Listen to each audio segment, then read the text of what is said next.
Hello everyone, welcome to English on fire. I am Ishmeet Kaur. So आज हम लोग start करने वाले हैं अपनी poem no man are foreign.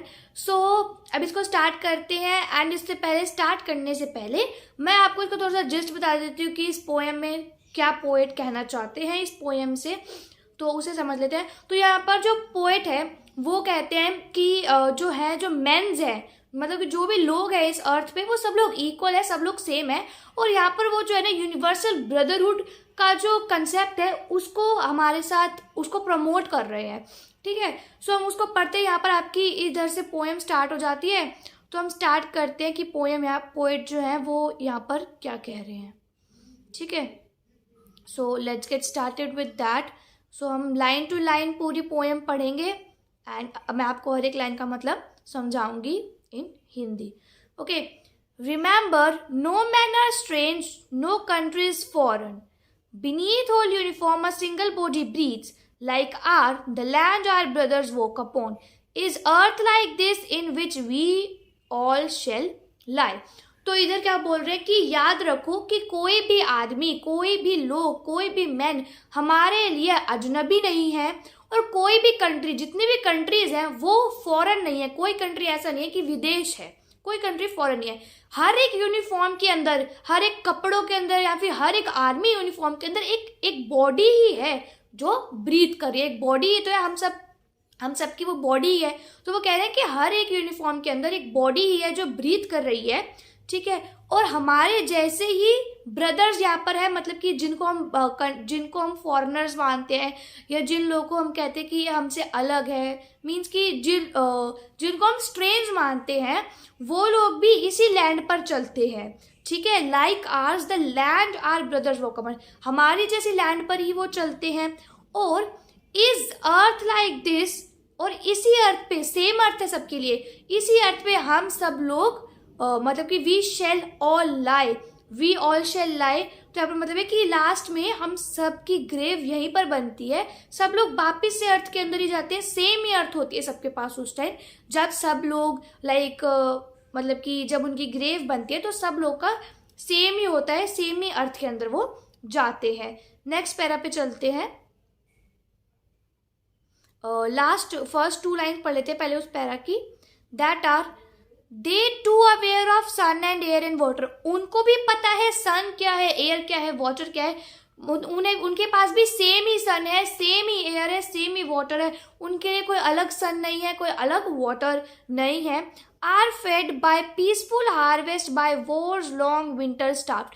तो यहाँ पर है कि जैसे हम लोग भी, अगर हमारे यहाँ पे फसल अच्छी होती है तो हम लोग भी अच्छा खाना खा के अच्छे से पेट भर के सोते हैं, लेकिन अगर वॉर होती है हमारे यहाँ पर भी तो हम लोग भी अपनी जो विंटर्स की रात होती है उसको भी भूखे प्यासे गुजारते हैं। वैसे ही अगर वो लोग भी वॉर्स करते हैं तो वो लोग भी अपनी जो विंटर्स की जो लॉन्ग नाइट्स होती हैं उसको वो लोग भी भूखे प्यासे ही गुजारते हैं। सब चीज़ें उनकी जैसी हमारे से सेम होती है।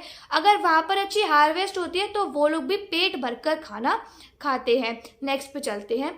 ठीक है, नेक्स्ट है their hands are ours, their hands are ours and in their lines we read. वो कहते हैं उनके हाथ भी हमारे जैसे ही हैं और उनके हाथों पे भी वही लाइन्स है, वही जैसे कि हम रेखाएं बोलते हैं जिन्हें, वही रेखाएं हैं जैसे कि हमारे हाथों पे है, वैसे ही उनके हाथ पे रेखाएं हैं और उनके जैसे भी उनके भी हाथ हमारे जैसे ही है।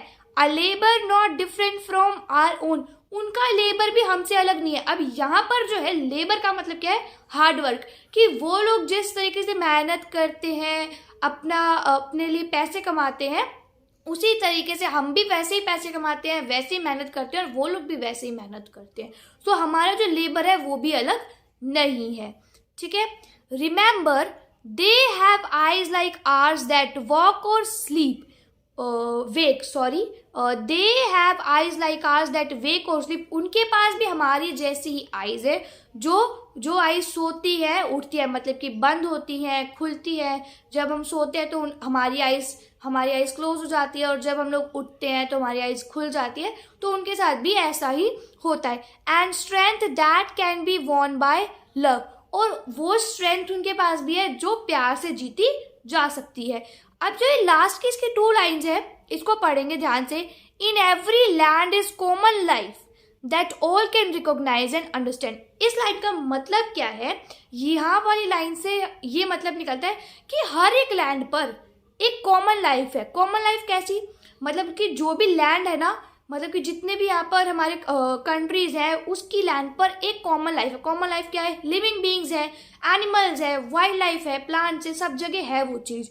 और हम सब उस चीज़ को पहचानते भी हैं और उसको समझते भी हैं कि हर जगह सेम, मतलब सेम तो नहीं, मतलब कि हर जगह लिविंग थिंग्स है, लाइक कि ह्यूमंस है तो वो एक कॉमन लाइफ है, ह्यूमन, प्लांट्स, वाइल्ड लाइफ, तो वो चीज़ हर जगह और हम सब उसको रिकॉग्नाइज भी करते हैं। Next para, let us remember whenever we are told to hate our brothers, it is ourselves that we shall dispossess, betray and condemn. Remember, we who takes arms against each other. वो कह रहे हैं, ये जो last वाली line है इसको cut करो, इसको हम नेक्स्ट पैरा में लेंगे तो आपको अच्छे से समझ आएगा।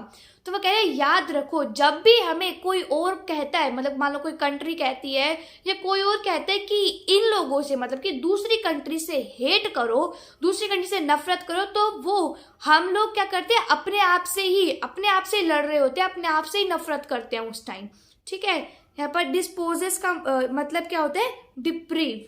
ठीक है, आपकी बुक में भी दिया हुआ है। अब जो ये लास्ट लाइन है इसको हम लेते हैं इस पैरा के साथ, remember we who takes arms against each other, it is the human earth that we defile, our hells of fire and dust outrage the innocence of air that is everywhere our own. ठीक है, तो वो कह रहे हैं कि जब भी हम लोग आर्म्स एक दूसरे की तरफ करते हैं, आर्म्स यहाँ पर है गन्स को एक दूसरे की तरफ करते हैं कि हमारी गन्स सामने वाली कंट्री पे होती है और उनकी गन्स हमारे ऊपर होती है, तो तब हम लोग क्या करते हैं, जो हमारी अर्थ है उसी को पोल्यूट करते हैं। डिफाइल का मतलब पोल्यूट होता है कि हम अपनी अर्थ को ही पोल्यूट करते हैं, और अर्थ को पोल्यूट करने से जो एयर है उसकी भी प्योरिटी खत्म हो जाती है, उस एयर है जो हमारी वो भी अनप्योर हो जाती है, और सिर्फ वो हमारी कंट्री की एयर नहीं पोल्यूट होती, वो सब जगह की पूरी अर्थ की एयर पोल्यूट हो जाती है। मतलब जब भी हम एक दूसरे की तरफ मतलब कि गन्स चलाते हैं तो उसमें हमारा ही नुकसान है कि हमारी ही एयर है उसकी प्योरिटी खत्म हो जाती है और हमारा ही जो अर्थ है वही पोल्यूट होता है। Remember no man are foreign and no country strange. So last में वो फिर से कह रहे हैं कि याद रखो कि कोई भी जो आदमी है, जो लोग है, वो कोई भी स्ट्रेंज नहीं है, फॉरेनर नहीं है, और कोई भी कंट्री स्ट्रेंज नहीं है, कोई भी कंट्री अजनबी नहीं है। सो यहाँ पर हमारी पोएम फिनिश होती है, that is no man are foreign by James किर्कअप।